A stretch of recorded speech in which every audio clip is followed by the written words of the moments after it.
صباح الخير يا شباب. الله يعطيكم العافيه. بنكمل موضوع التريتمنت اوف بناين بروستاتيك هايبربليشيا. كنا حكينا المره الماضيه عن الدراج كلاسز اللي ممكن نعتمدها في التريتمنت اوف BPH. نحكي اليوم عن المانجمنت algorithm for benign prostatic hyperplasia.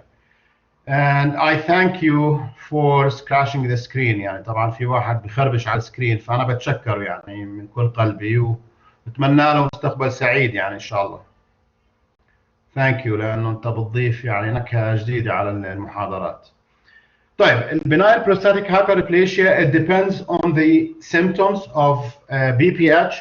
If we have mild symptoms of BPH, then there's no treatment needed. It's just watchful waiting. We just watch and wait. If the symptoms go worse, then the patient might go to the moderate symptoms. Then we will have to look for other conditions of the patient.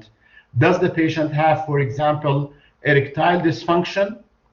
If the patient has erectile dysfunction, then the best option would be, in this case, alpha adrenergic antagonist, phosphodiesterase inhibitor, or a combination of both. And we talked last time when we were talking about erectile dysfunction, we talked about the phosphodiesterase inhibitors, and we know what this group include. Now, if the patient has moderate symptoms and the prostate size is small and the prostate specific antigen PSA is still low, then in this respect, think about the volume or the size of the prostate. It's very small, or it's not very small, but it's small. In this case, the first option would be to have an adrenergic antagonist in this case. Now, if the prostate size is large and we have a higher prostate specific antigen, then the options would be, now we need to work on the size of the prostate to make shrinkage in the prostate. The best choice would be the 5-alpha reductase inhibitor like finasteride, or a 5-alpha reductase inhibitor plus alpha adrenergic antagonist. So we'll have those two options might be good options for this patient. So it depends now on the prostate size and the concurrent medical conditions. If the patient has moderate symptoms and predominant irritative voiding symptoms, think about urinary incontinence, think about the urinary outflow, think about the bladder itself also, then in this case we need to use a combination of alpha adrenergic antagonist plus anticholinergic agent. The third case, when we have severe symptoms, and when we have severe symptoms of BPH, of course there's a treatment. But if there are complications now of benign prostatic hyperplasia, then the best choice in this case will have minimally invasive surgery or prostatectomy, removal of part of the prostate or the whole prostate sometimes might be removed. Again, that depends on the presence of complications, even though we have also a treatment option for those with severe symptoms. We'll talk about it in a few minutes.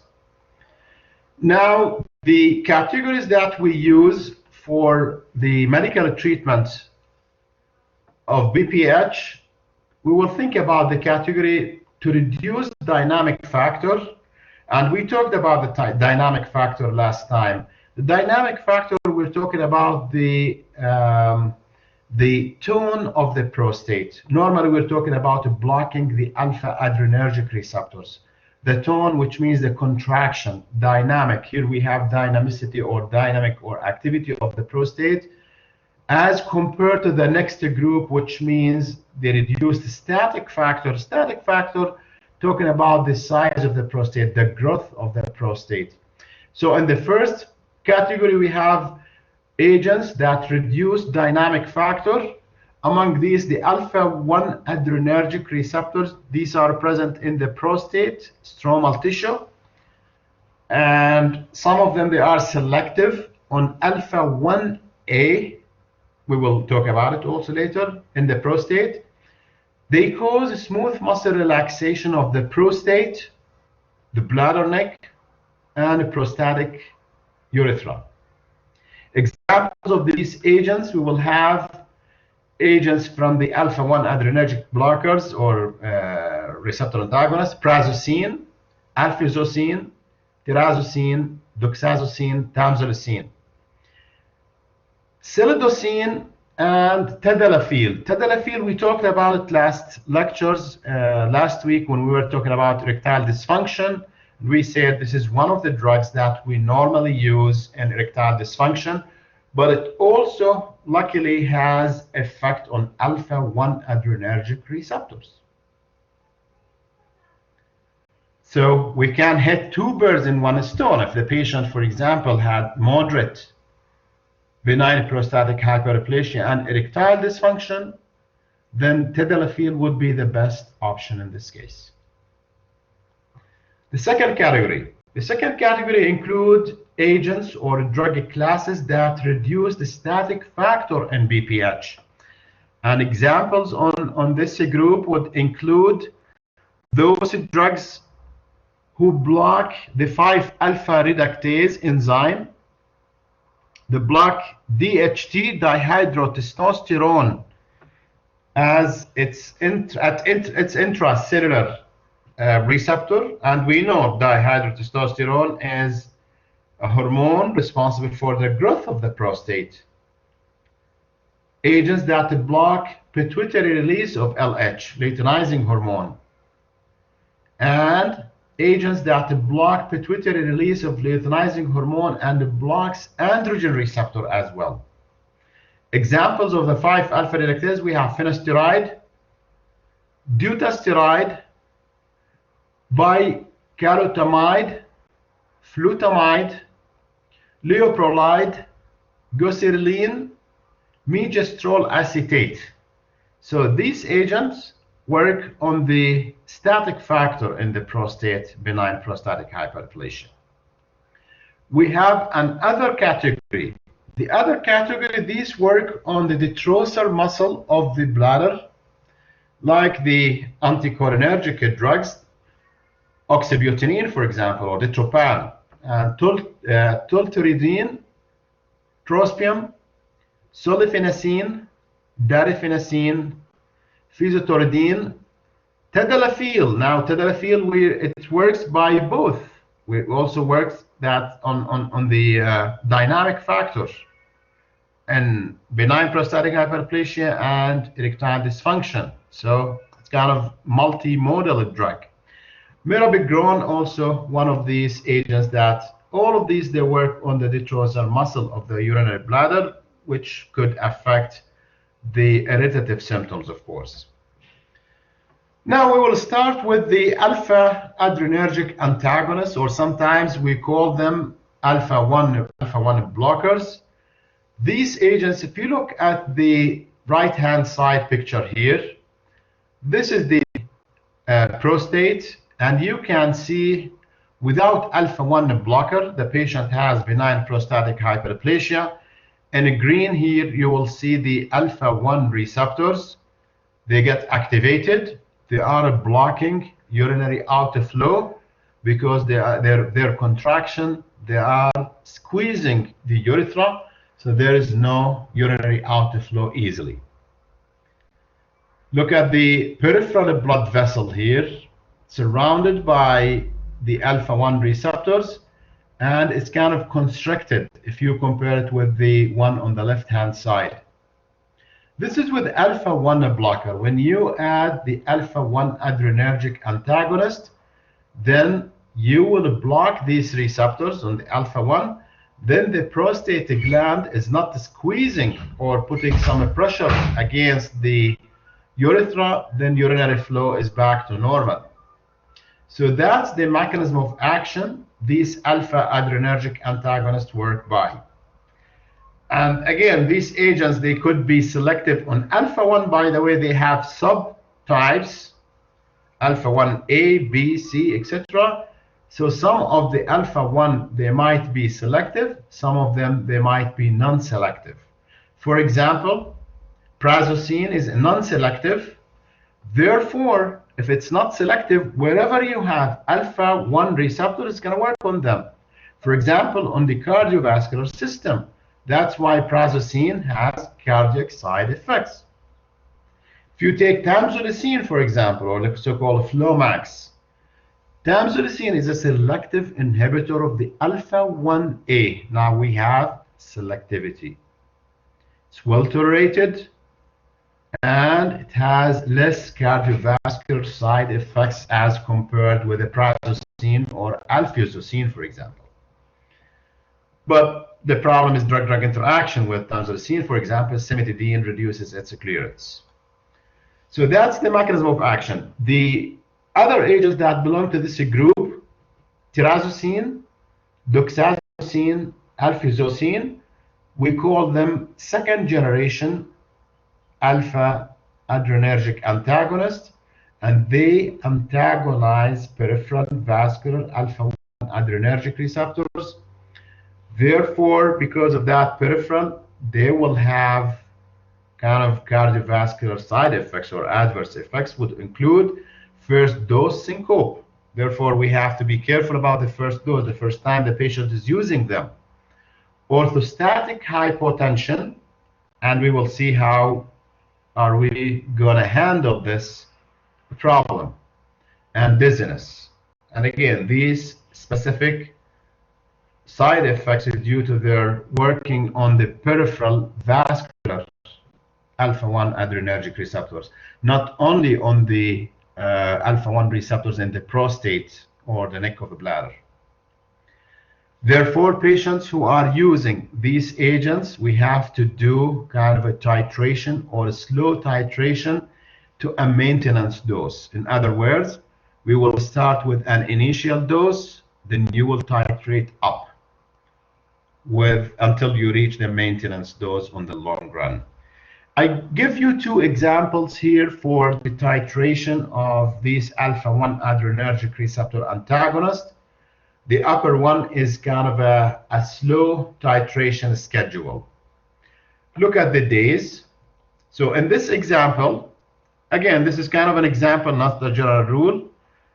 In this example for tirazosin, we will start with 1 milligram at bedtime. Why do we give it at bedtime? Because of the dizziness, hypotension, sometimes causing these side effects, and the postural hypotension, so it's better to be given at bedtime. Days 4 to 14, we give it only 1 milligram at bedtime. Then we escalate the dose. We go up to 5 milligram at bedtime during weeks 2 to 6.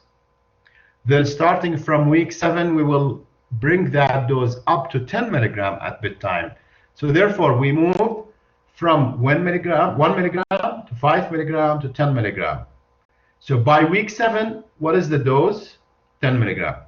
Let's compare it to the second example, which is kind of the quicker titration. Quicker titration, again, we will shorten everything here. We'll start by days 1 to 3, we'll use 1 milligram at bedtime. Days 4 to 14, 2 milligram. We did not use 2 milligram, by the way, in the first example. Then weeks 2 to 3, 5 milligram at bedtime, and week 4 and on, and after week 4, we will use 10 milligram. So let's compare the maintenance dose at the end of these two schedules. By week 7, we reach 10 milligram, but here, as short as week 4, we reach 10 milligram. This is a quicker titration. Now, when do we select each one? That depends on the adverse effects in the patient, blood pressure of the patient, and the efficacy. So that's why we have a range. If you look, why don't we start with 10 milligram? The reason why we don't start with 10 milligram, again, because of the first dose syncope we just mentioned. If you remember here, the first dose syncope, if you start with a 10 milligram, it's too much if you start the first time with that dose. Therefore, we have to titrate. Orthostatic hypotension will be more significant. Dizziness will be more significant. Therefore, we have to start slowly. You go with the lowest possible dose, then you bring it up. You escalate the dose. You titrate up until you reach the 10 milligram, which is the maintenance dose. I hope that's clear. Should they be titrated down as well? There is no need to titrate down. Why do you need to titrate down? These are lifelong treatments, so the patient will be on these treatments forever. And this titration for all of the alpha-1 blockers, normally, especially those three, normally we titrate them. For example, tamsulosin, you don't have to titrate, but those three, yes, we do. Okay, the next thing is the dosing of drugs. This is an example of the dosing regimen for the treatment of benign prostatic hyperplasia. So we will have the alpha-adrenergic drug, prazosin, tirazosin, doxazosin, alfazosin, tamsulosin, and sildosin, the brand name and the initial dose. As you see, always here we have an initial dose, then you will have a usual dose. So everything you will start with a lower dose, with the exception of tamsulosin here. You will start with 0.4. Alfazosin, sometimes people, they titrate it, sometimes no, but they claim you will start with 10 milligram and you will have the usual dose is 10 milligram. So it depends, again, on the agent itself and the formulation. Sometimes if you have immediate release or sustained or controlled release. Now the next group, عم يحكوا لي انه في ناس ما بيدخل عندهم على المحاضره. ما دام في ناس داخلين على المحاضره يمكن بيضغطوا على اللينك الخطا. في ناس ما بيرضى يدخل على المحاضره عندهم ما بعرف، يمكن كونكشن عندهم تكون ضعيفه. This is my explanation. I think so. طيب بنكمل على كل حال ال 5 alpha reductase inhibitor. Now you think about the static factors, about the size of the prostate. We need to get that prostate, enlarge prostate, to shrink, to get smaller in size. The first agent is very well known in the pharmacies, and I'm sure if you guys get training in the pharmacy, you see Proscar for MSD. Finasteride, it competitively inhibits type 2,5 alpha reductase enzyme. Therefore, it will suppress intraprostatic, DHT or dihydrotestosterone by 80 to 90%. عم يحكوا لي انه ما شايفين السلايدز.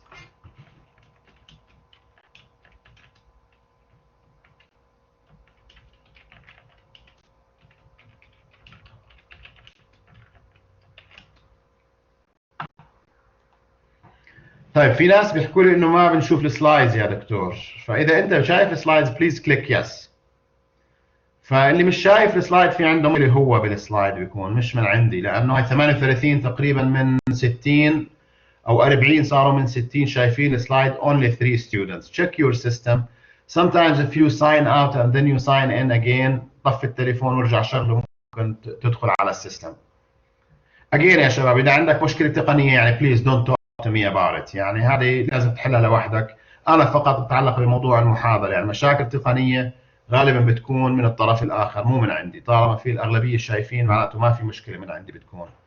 فما بدنا نضل يعني نقاطع المحاضره عشان والله انا مش شايف السلايد او انا مش سامع الصوت. غالبا كونكشن ايشو يعني، وهذه انا unfortunately يعني I cannot do anything. اللي بقدر اعمله اذا راح عليك شوي جزء من المحاضره، احنا عم نسجل الريكورد كفيديو بننزل لك على الاي ليرنينج.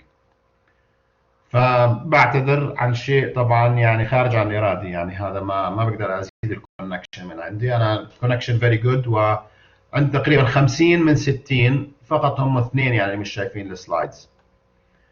طيب اذا حكينا عن الفينستيرايد سبريس الانترا بروستاتيك dihydrotestosterone by 80 to 90%. واجين DHT is the potent form of the hormone that will increase the growth of the prostatic gland. It will also decrease serum DHT levels by about 70%. So works obviously on the prostate volume or size of the prostate.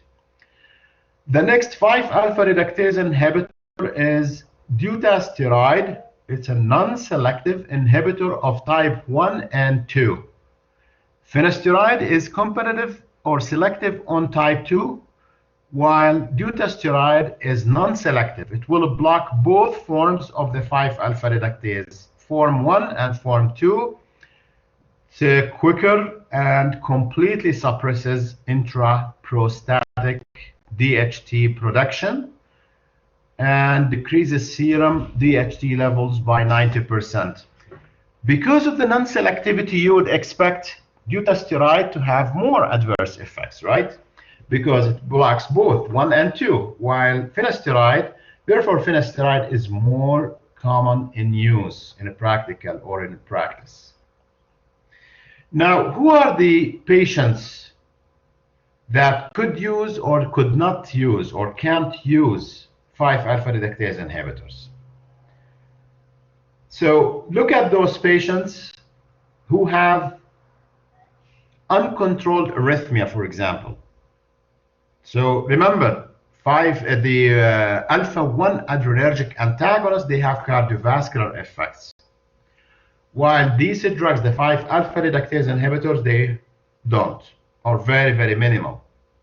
So if the patient has uncontrolled arrhythmia, the patient has poorly controlled angina, or the patient is using multiple antihypertensive drugs, or the patient has inability or has tolerability issues with the hypotensive effects of the alpha adrenergic antagonist, then their option would be the 5-alpha reductase inhibitors. So then they will have to stick to finasteride or dutasteride instead of doxazosine or trazosine or alfizosine. The problem with these agents, the 5-alpha reductase inhibitors, that they have pregnancy category X, which means they are contraindicated in pregnant females. And as a matter of fact, if you are a female working in a pharmacy, don't touch Proscar, don't touch these tablets. And I used to work in a pharmacy sometimes. If I have a female, colleague, we normally count the pills ourselves. We don't give it to a female pharmacist to do it, or a pharmacy technician to do that. Finasteride is more common because this number of side effects is less than dutasteride. And again, I will drag your attention to the last point, that pregnant and potentially pregnant women, they should not handle the tablets of finasteride or dutasteride, or even come in contact with semen from men receiving 5-alpha reductase inhibitors. If she is the female partner of a male who is using that, they should be careful also if they are planning to become pregnant, if they are pregnant. Okay, the next thing is the combination therapy. Sometimes if the patient has severe symptoms, they have large prostate gland with at least 40 gram, and the PSA, the prostate specific antigen, of at least 1.4 nanogram per ml. And by the way, the PSA is linked to increased risk of cancer. So if you see here on the curve, as the PSA goes up, the risk of prostate cancer will go up. So the disadvantages for the combination therapy, sometimes you combine the alpha-1 adrenergic with the 5-alpha reductase, then there is a disadvantage for that combination, is the increased costs. These medications, by the way, they are really expensive, like maybe 30, 40 JD sometimes. And the increased incidence of adverse events. Don't forget, you are combining both drugs, you're combining side effects from each one of them. On the positive side, A regimen of finasteride and doxazosin for 5 years was shown to be effective. It prevented symptom progression by 66%, almost two-thirds of the patient. They kind of stopped the progression of that disease. They decreased the risk of developing acute urinary retention by 81%, which is very good ratio, very good percentage of responders. They decreased the need for prostate surgery by 67%. Also, more than two-thirds of the patients, they did not need surgery. Who needs surgery? Nobody, right? So I will stop at this point. We'll have you a few questions, so please get ready for answering yes or no to this question.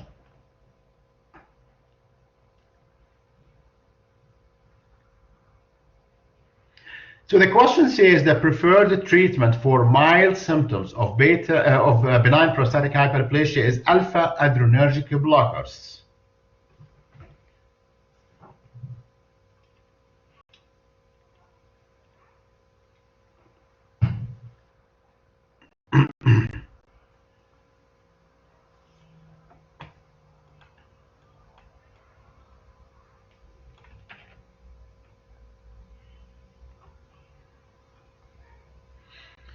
Okay, في عندي 8 non-responders. I need those 7. Now they get 7. Somebody just wake up. Wake up, guys. There are 7 guys who did not answer the question.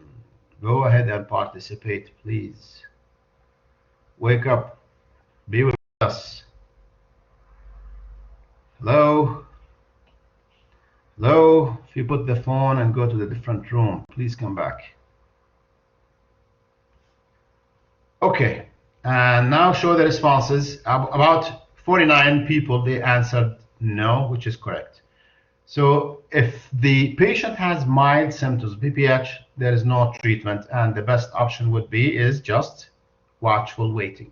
We watch the patient and wait. Nothing to do at that stage.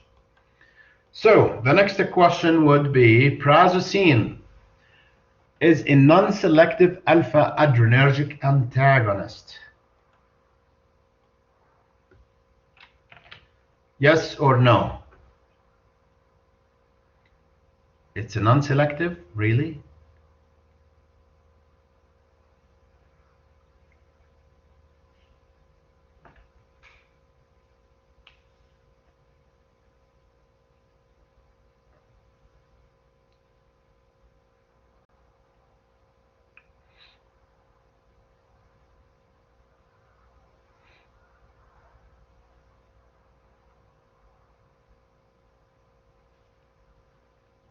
طيب والإجابة الصحيحة هي الأغلبية جاوبوا صح طبعا yes it's a non-selective alpha adrenergic antagonist. Very good.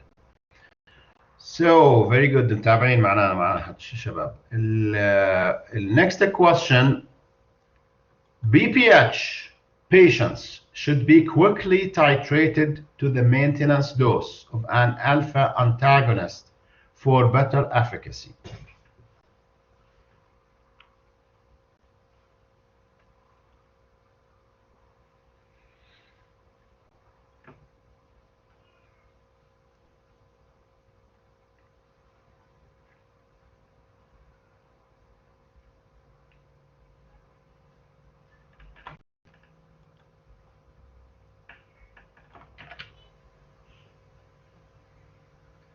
And the answer is, it's actually no. The majority they answered yes. No, طبعا, very good. So again, the titration should be slow, not quick. That's why the statement is incorrect. The next question. Finasteride is a non-selective inhibitor of 5-alpha reductase enzyme. Finasteride is a non-selective inhibitor of 5-alpha reductase enzyme.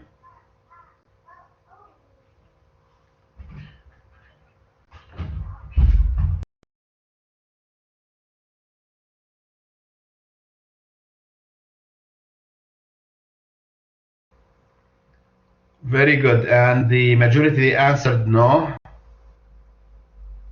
Finasteride is actually a selective inhibitor of 5-alpha reductase 1. Okay, very good. The next question.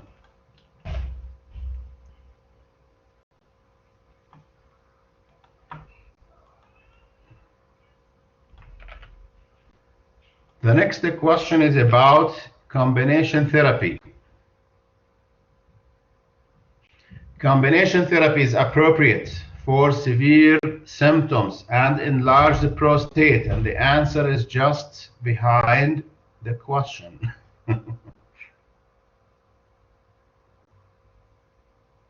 So, just read it on the top.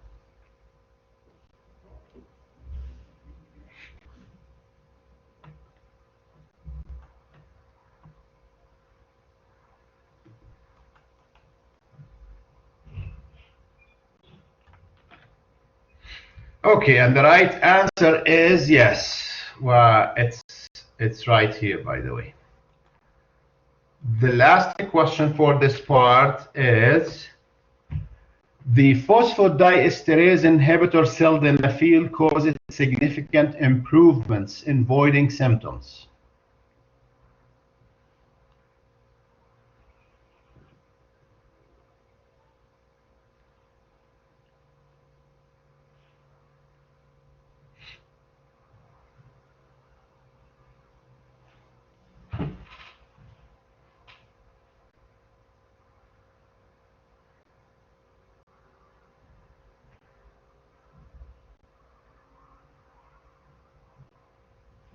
Okay, and the right answer is no. طبعا هو tadalafil not sildenafil. Very good. طيب بنكمل على النكست سلايد وبنشوف في هذا التيبل طبعا it's a comparison of alpha 1 adrenergic antagonist وال 5 alpha reductase والphosphodiesterase inhibitors and anticholinergic agents for benign prostatic hyperplasia. بنقارنهم من حيث actions or different actions on do they relax the prostatic smooth muscle, decrease prostate size, efficacy in relieving the pressure or avoiding. We have different efficacy. I'm not going to go through all of these because most of these mechanisms, they are known to you. Still, we need them. Please take the time to review those information in this table. The next group is the phosphodiesterase inhibitors. We talked about them last week during the erectile dysfunction lecture. Their mechanism of action is by relaxation of smooth muscles in the prostate and the bladder neck. And probably that relaxation, as we said last time, relies on their induction or increasing the concentration of cyclic GMP, which will decrease calcium concentration, and therefore they're causing smooth muscle relaxation. So that relaxation of the detrusor muscle of the prostate or the bladder, which could reduce the irritative voiding symptoms that the BPH patients normally have. So the very common agent that normally causes that significant improvement in voiding symptoms is tadalafil, and we just had that question about that. The next group is the anticholinergic agents. The anticholinergic agents, they work by, again, their function is on the muscarinic receptors in the detrusor muscle. A common example is ditropan or oxybutynin. They work by the blocking the muscarinic receptors, which causes reduction in uninhibited detrusor contractions, a result of a prolonged bladder outlet obstruction from BPH, which leads to reduced urinary frequency and urgency. So their work is on the bladder now, and we have uroselective anticholinergic agents. They just block the cholinergic receptors in the urinary bladder. Those are preferred, of course, over the other group. They preferentially inhibit the M3, the muscarinic receptor M3. من أمثلة على هذه الأدوية هو الداريفيناسين والسوليفيناسين. Or we sometimes could use the transdermal oxybutynin or the extended release formulation of anticholinergic agents like tolterodine. These are recommended for patients who are poorly tolerable to the or tolerate the systemic anticholinergic side effects. If they could not tolerate these systemic agents by giving them orally, then they have the option to use transdermal oxybutynin, or sometimes they might use the extended release formulation. This table is showing the dosing of the drugs that we normally use also in a prostatic hyperplasia. Again, with respect to the initial dose, the usual dose, and some population dose. In population here, in a brief, we're looking at the elderly people, if they have renal impairment, if they have liver impairment, if they have other conditions. So please take the time to read into the details. I'm just directing you to the right direction. And the next group is the 5-alpha reductase inhibitors. We'll have the phosphodiesterase inhibitors, and the next group is the alpha adrenergic agents. So these are the agents that normally can be used in BPH. There are no questions. We move to the last treatment option, or the one before the last one, is surgery. For BPH, we have a method to take part. The dose normally, some of your colleagues are asking, do we have to memorize the dose of these agents? In fact, most of the schools, they require memorizing the dose. But to make it simple, we're not going to ask you for the dose, but I need you to know when I give you a dose of a certain medication to know whether this is the highest or the lowest dose or in between. So you know the titration, for example, if I start with 1 milligram, 2 milligram, 5 milligram, 10 milligram, so at least you know these things, the comparisons. All right, so surgery to a removal part or the total prostatectomy. So one of the methods is called transurethral resection of the prostate, or TURP, common and effective in improving the symptoms. The next is prostatectomy. Of course, it's performed less frequently because if we have good medication giving good results, as we said, sometimes 80% they improve, or at least 2/3 will have all these symptoms, they disappear. The prostatectomy has disadvantages, requires longer hospital stay, and again, every surgery is associated with higher incidence of complications. The next group of a treatment is phytotherapy. Phytotherapy, from your phytochemistry, we're depending here on herbal products. However, the results are inconclusive and conflicting. Some studies, they show they are effective. Some studies, they show they are ineffective. Therefore, they are not recommended for a treatment of BPH. According to the reference that we are using for this course, the authors, they believe from the most of the studies that they are not recommended for a treatment of BPH. But if you go to the pharmacy, you will find on the shelf some herbal medications for BPH, like palmetto berry, the stinging nettle, the South African stargrass, pumpkin seed, and the African plum. So these herbal medications, some people, they might get good results from them. So they are expensive though. But again, that depends on trial and error. There is no scientific evidence to show conclusive results or improvement. Now we treated the patient. What are the outcomes that we are looking for? How can we evaluate that our therapeutic approach was really effective? Ultimately, we're looking to restore the adequate urinary flow because the patient is obstructed. So we need to restore that adequate urinary outflow without causing adverse effects if we could.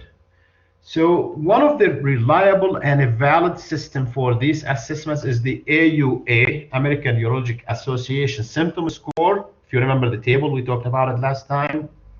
This is a valid assessment. If you get a reduction in that score, as we said last time, at least a 3-point reduction, you are reaching, the treatment objective. So the objective measures sometimes of a bladder emptying are also kind of useful outcomes. For example, after 6 to 12 months of 5-alpha reductase inhibitor therapy, or 3 to 4, it's a little bit quicker, the alpha adrenergic receptor, because they are working on the dynamic factor here. So you'll have a shorter period of time. So if I give you an example or a question, which is faster, do you think, alfuzosin or finasteride, and improving the symptoms? It would be alfuzosin will give you faster results. Within 3 to 4 weeks, you'll see some improvement, while the other one, since it's working on the static, which means the size of the prostate, it takes some time to shrink that size of the prostate. Another parameter for therapeutic outcome evaluation would be laboratory results.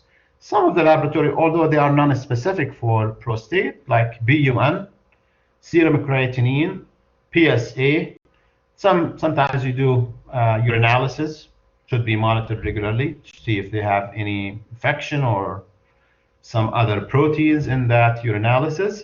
In addition, patients should perform an annual DRE, digital rectal examination. That's kind of a common test they normally do for those patients. The last thing in today's part is monitoring drugs. How can we monitor these drugs? Of course, you give a drug, then you need to monitor for the side effects. These are the monitor parameters for the adverse reactions that mostly happen with alpha adrenergic antagonists, 5-alpha reductase inhibitors, with PDE, and the anticholinergic system, list of the most common side effects, and the monitoring parameters. For example, alpha adrenergic, we will monitor them for heart rate and blood pressure. 5-alpha reductase, prostate-specific antigen, PSA. Phosphodiesterase, again, blood pressure, pulse rate, and hearing loss. Anticholinergic drugs, they have CNS effects, so mental status, bowel habits, and ability to urinate.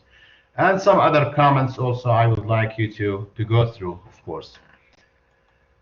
So if there are no questions, I would like to give you like 2 or 3 cases, kind of examples. So please take the time to read this, then we will answer it together.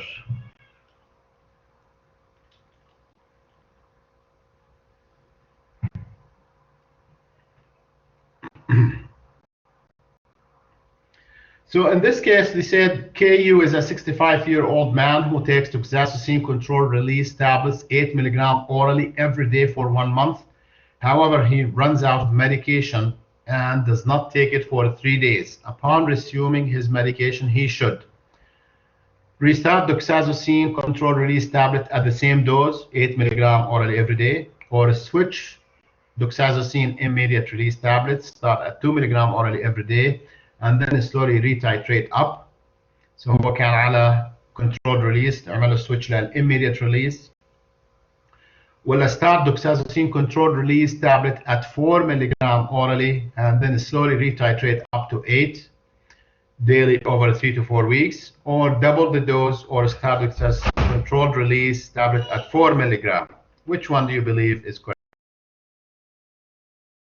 Of course, C, because I have highlighted that or I have a box around it. So again, بنرجع المريض إلى كأنه من البداية. طبعا if you miss by 3 days هو بيحكي السؤال.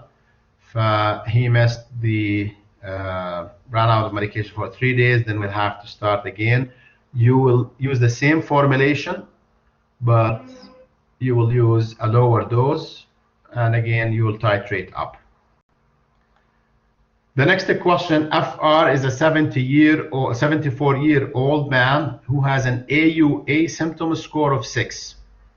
And you should know what that means, symptom score of 6. A diagnosis of mild lower urinary tract symptoms due to BPH is made. The treatment of choice is, again, mild حكينا, only watchful waiting. There's no need to treat mild symptoms. So the best answer would be watchful waiting. The last case in today's lecture is going to be LD is a 70-year-old man who has an AUA symptom score of a 25, which means it is more than a 20 or 19. The clinical presentation is consistent with severe BPH. The question gave you already severe symptoms. Digital rectal examination reveals a 25-gram prostate, which is more than 20. The patient has no BPH-related complications, so no need for surgery. And the treatment of choice would be alpha-adrenergic antagonist, 5-alpha reductase inhibitor, or adrenergic antagonist plus 5-alpha reductase inhibitor. So the best choice would be alpha-adrenergic antagonist في هذه الحالة.